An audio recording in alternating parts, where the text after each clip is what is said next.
Hello student, welcome back to my channel. आज के lecture में हम देखने वाले हैं फूड सेफ्टी चैप्टर का part 4। So without wasting time let's start. सबसे पहले हम देखेंगे general principle of food storage of atom.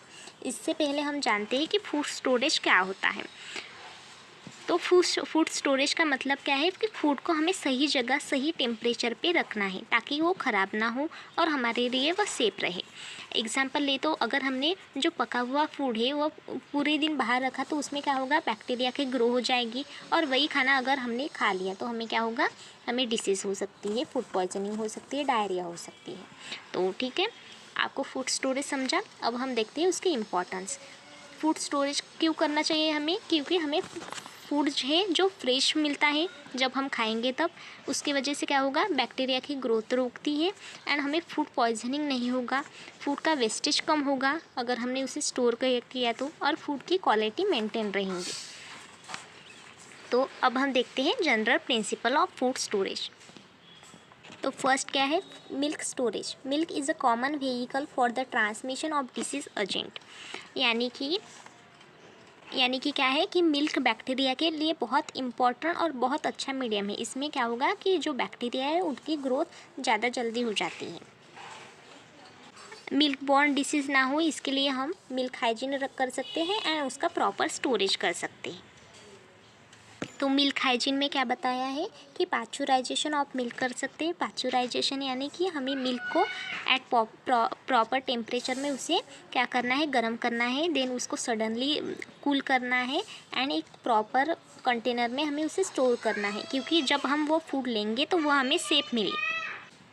The heating milk to such a temperature that can kill harmful micro organism. हमने हीट किया तो क्या होगा, हार्मफुल माइक्रो ऑर्गेनिज्म किल हो जाएंगे।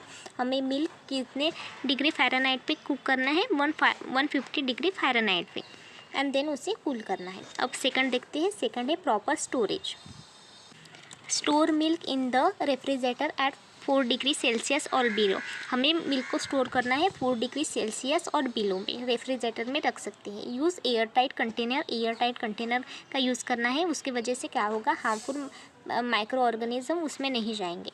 एक्सपायरी डेट चेक करना है। अगर एक्सपायरी डेट हुआ पैकेट है मिल्क का तो हमें क्या करना है, उसे फेंक देना है।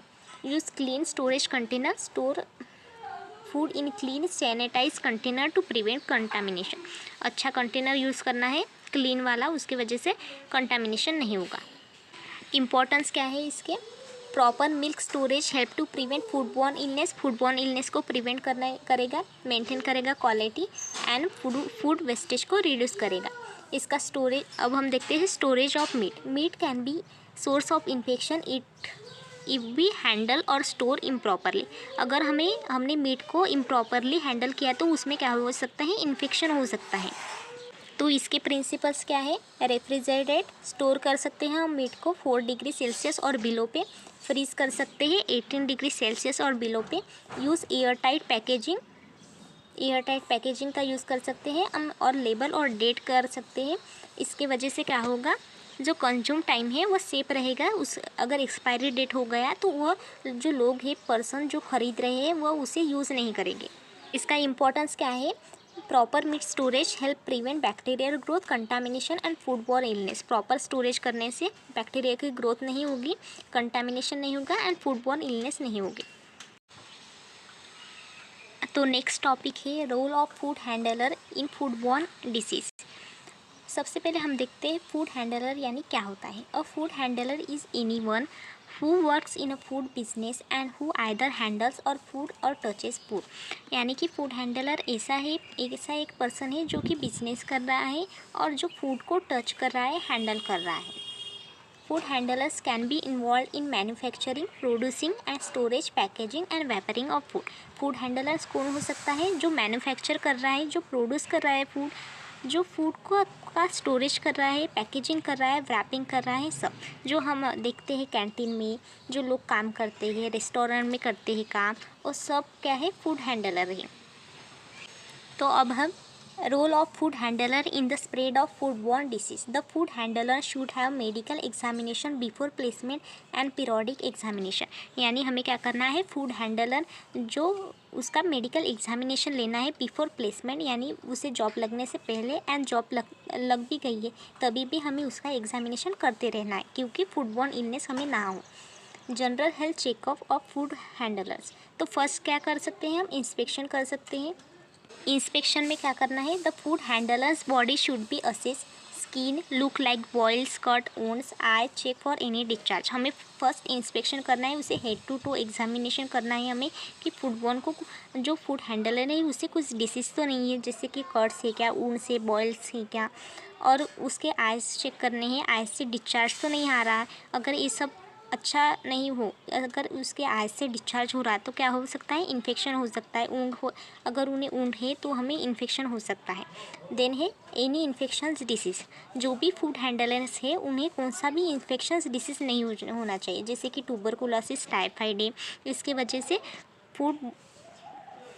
फूडबॉर्न डिसीज़ हो सकता है। देन देखते हैं हम प्रिकॉशन ऑफ फूड हैंडलर्स। तो प्रिकॉशन देखते हैं। If a food handlers has a foodborne disease, अगर जो फूड हैंडलर्स है उसे ही फूडबॉर्न डिसीज़ है तो हम कैसे प्रिकॉशन कर सकते हैं। Inform the supervisor if they have any type of following symptoms. हमें क्या करना है, सुपरवाइज़र को बताना है कि उसे वोमिटिंग है, डायरिया है, फीवर है, सोर थ्रोट है। And do not allow the person to work in the case of contagious illness. अगर उसे इलनेस है तो हमें उसे वर्क पे नहीं रखना है जब तक वह अच्छे तरह से ठीक नहीं होता तब तक। सेकंड है, if a food handler has skin energy, यानी कि जो फूड हैंडलर्स है उन्हें स्किन इंजरी हो गई तो क्या करना है हमें। In cases of food injuries और open wound, the food handler should not be allow on duty until it completely healed. जब तक वह उसका जो भी इंजरी है वह हील्ड नहीं हो जाती, अच्छी नहीं हो जाती, तब तक उसे अलो नहीं करना है ड्यूटी के लिए। देन है suspected contaminated food. Food handlers must inform the supervisor if any food is unsafe और अनसूटेबल टू ईट। अगर फूड हैंडलर को पता चल गया कि उन्होंने कुछ फूड बनाया उसमें कुछ मक्खी के चली गई तो हमें क्या करना है, बताना है। बट फूड हैंडलर्स कोई नहीं बताते क्योंकि उनको लगता है कि उनकी पगार कट जाएगी, उनको ही गुस्सा करेंगे, इसलिए वह नहीं बताते। बट हमें बताना है क्योंकि नहीं बताया तो क्या है, वह फूड अनसेफ है, उसकी वजह से बहुत सारे लोग बीमार पड़ सकते हैं। अब हम देखते हैं food handlers personal hygiene tips to prevent foodborne illness. Foodborne illness ना हो इसके लिए कुछ पर्सनल हाइजीन टिप्स है फूड हैंडलर के लिए, वह देखते हैं। फर्स्ट क्या है, wash and dry hand thoroughly before handling food. Food handle करने से पहले वॉश करना है एंड ड्राई करना है हैंड को। Dry hand with a clean towel और डिस्पोजेबल पेपर टॉवेल। हैंड को क्लीन करना है क्लीन टॉवेल से किंवा और डिस्पोजेबल जो पेपर टॉवेल होते हैं उसके। नेवर स्मोक और च्यू गम वाइल हैंडलिंग फूड। जब फूड हैंडल कर रहे हैं तब स्मोक नहीं करना है, च्यू गम नहीं करना है। नेवर कफ स्नीज ओवर फूड, फूड पर कफ स्नीज नहीं करना है। और पर्सनल जो प्रोटेक्टिव क्लोथिंग होती है जैसे कि एप्रॉन होते हैं वो हमें पहनना है। टाई बैक कवर है, जो लॉन्ग हेयर होते हैं उसको हमें क्या करना है, टाई करना है और कवर कर लेना है। Keep fingers nail short, fingers short रखने हैं। ज्वेलरी वियर नहीं करनी है। Completely cover all cuts and wounds with waterproof bandage. अगर कुछ वुंड्स है तो हमें वाटरप्रूफ बैंडेज से उसे कवर करना है। Wear disposable gloves when required. Disposable gloves हमें यूज़ करने हैं क्योंकि हम कभी भी उसे फेंक सकते हैं। Inform the supervisor if you feel unwell. अगर फूड हैंडलर को अच्छा नहीं फील हो रहा है तो उनको इन्फॉर्म करना है। Then wash hand with soap and warm water and don't forget to clean back of the hand.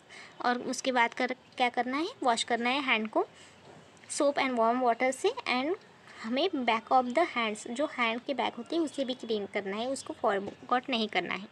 अब लास्ट टॉपिक है इस चैप्टर का, essential step in safe cooking practices.